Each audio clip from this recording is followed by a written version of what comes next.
प्राचीन काल में एक समय 12 वर्षों तक वर्षा नहीं हुई। इससे सारी प्रजा उद्विग्न और दुर्बल होकर 10 दिशाओं में चली गई।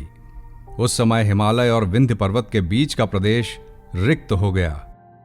स्वाहा, स्वधा, वषटकार और वेदाध्ययन सब बंद हो गए। सारे लोक में उपद्रव होने लगा। धर्म का तो लोप हो ही गया था, प्रजा का भी अभाव हो गया। भूमंडल पर फल, मूल, अन्न और पानी की बिल्कुल कमी हो गई।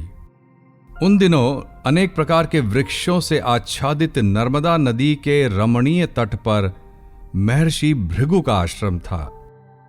वे उस आश्रम से शिष्यों सहित निकलकर हिमालय पर्वत की शरण में गए।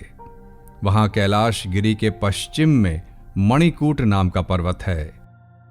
उस परम रमणीय श्रेष्ठ पर्वत को देखकर महर्षि भृगु का मन बहुत प्रसन्न हुआ और उन्होंने वहीं अपना आश्रम बना लिया। उस मनोहर शैल पर वनों और उपवनों में रहते हुए सदाचारी भृगु जी ने लंबे समय तक भारी तपस्या की।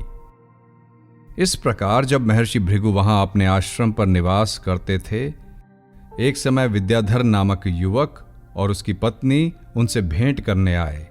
ये दोनों मुनि के पास आए, उन्हें प्रणाम करके अत्यंत दुखी हो एक ओर खड़े हो गए। उन्हें इस अवस्था में देख ब्रह्मऋषि ने मधुरवाणी से पूछा, प्रसन्नता के साथ बताओ, तुम दोनों इतने दुखी क्यों हो? इस पर विद्याधर ने कहा, द्विज श्रेष्ठ, मेरे दुख का कारण सुनिए।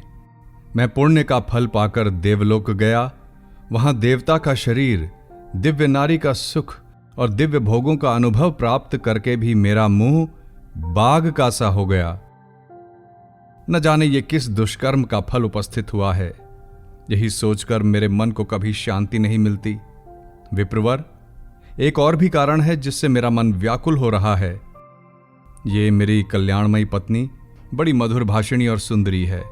स्वर्गलोक में शील, उदारता, गुण समूह, रूप और यौवन की संपत्ति द्वारा इसकी समानता करने वाली एक भी स्त्री नहीं है। कहां तो ये देवमुखी सुंदरी रमणी और कहां मेरे जैसा व्याघ्र मुख पुरुष। हे विप्रवर, मैं इसी बात की चिंता करके मन ही मन सदा जलता रहता हूं। इस पर महर्षि भृगु ने अपनी अंतर्दृष्टि से कहा, विद्याधर श्रेष्ठ, पूर्व जन्म में तुम्हारे द्वारा जो अनुचित कर्म हुआ है वह सुनो। निषिद्ध कर्म कितना ही छोटा क्यों न हो, परिणाम में वो भयंकर हो जाता है। तुमने पूर्व जन्म में माघ के महीने में एकादशी को उपवास करके द्वादशी के दिन शरीर में तेल मल लिया था। इसी से तुम्हारा मुंह व्याघ्र के समान हो गया। पुण्यमयी एकादशी का व्रत करके द्वादशी को तेल का सेवन करने से पूर्व काल में इलानंदन पुरुरवा को भी कुरूप शरीर की प्राप्ति हुई थी। वे अपने शरीर को कुरूप देख उसके दुख से बहुत दुखी हुए और गिरिराज हिमालय पर जाकर गंगा जी के किनारे स्नान आदि से पवित्र हो प्रसन्नता पूर्वक कुशासन पर बैठे। राजा ने अपनी संपूर्ण इंद्रियों को वश में करके हृदय में भगवान का ध्यान करना आरंभ किया। उन्होंने ध्यान में देखा, भगवान का श्री विग्रह नूतन नील मेघ के समान श्याम है। उनके नेत्र कमल दल के समान विशाल हैं। वे अपने हाथों में शंख, चक्र, गदा और पद्म धारण किए हुए हैं। इस प्रकार श्रीहरि का चिंतन करते हुए राजा ने प्राण वायु के मार्ग को भीतर ही रोक लिया और नासिका के अग्र भाग पर दृष्टि जमाए कुंडलिनी के मुख को ऊपर उठाकर स्वयं सुषुम्ना नाड़ी में स्थित हो गए। इस तरह 1 मास तक निराहार रहकर उन्होंने दुष्कर तपस्या की। इस थोड़े दिनों की तपस्या से ही भगवान संतुष्ट हो गए।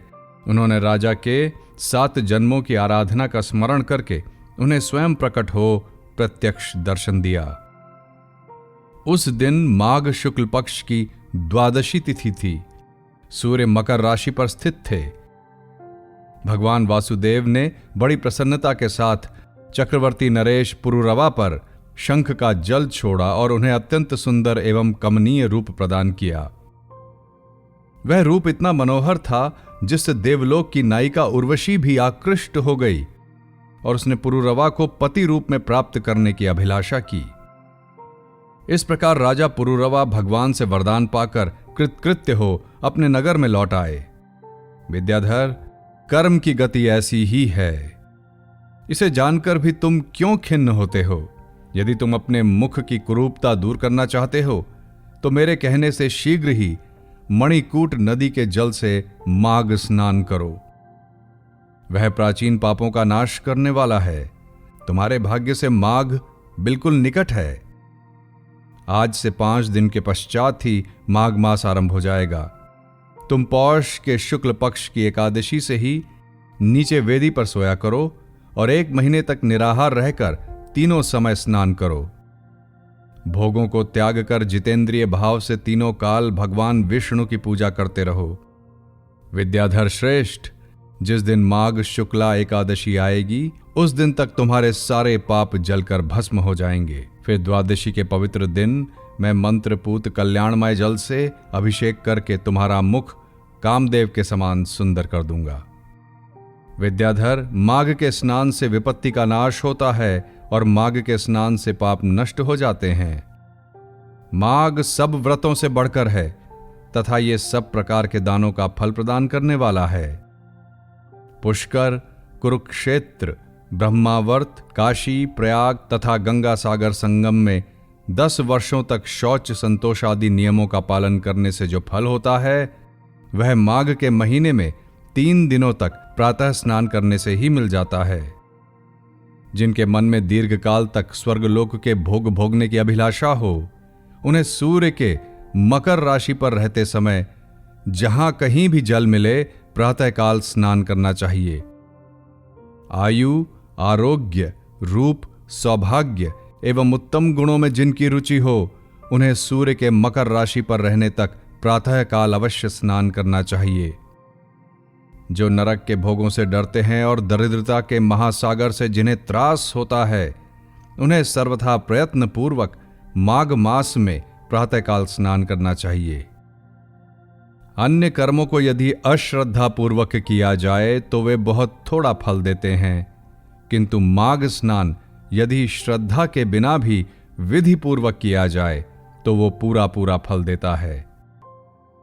गांव से बाहर नदी या पोखरे के जल में जहां कहीं भी निष्काम या सकाम भाव से माघ स्नान करने वाला पुरुष इस लोक और परलोक में दुखी नहीं होता। जैसे चंद्रमा कृष्ण पक्ष में क्षीण होता है और शुक्ल पक्ष में बढ़ता है, उसी प्रकार माघ मास में स्नान करने पर पाप क्षीण हो जाते हैं और पुण्य राशि बढ़ती है। सतयुग में तपस्या को, त्रेता में ज्ञान को, द्वापर में भगवान के पूजन को और कलियुग में दान को उत्तम माना गया है, परंतु माघ का स्नान सभी युगों में श्रेष्ठ समझा गया है। सबके लिए, समस्त वर्णों और आश्रमों के लिए माघ का स्नान धर्म की धारावाहिक वृष्टि करता है। भृगु जी के ये वचन सुनकर वह विद्याधर उसी आश्रम पर ठहर गया और माघ मास में भृगु जी के साथ ही उसने विधि पूर्वक पर्वतीय नदी के कुंड में पत्नी सहित स्नान किया। महर्षि भृगु के अनुग्रह से विद्याधर ने अपना मनोरथ प्राप्त कर लिया। फिर वह देवमुख होकर मणिपर्वत पर आनंद पूर्वक रहने लगा।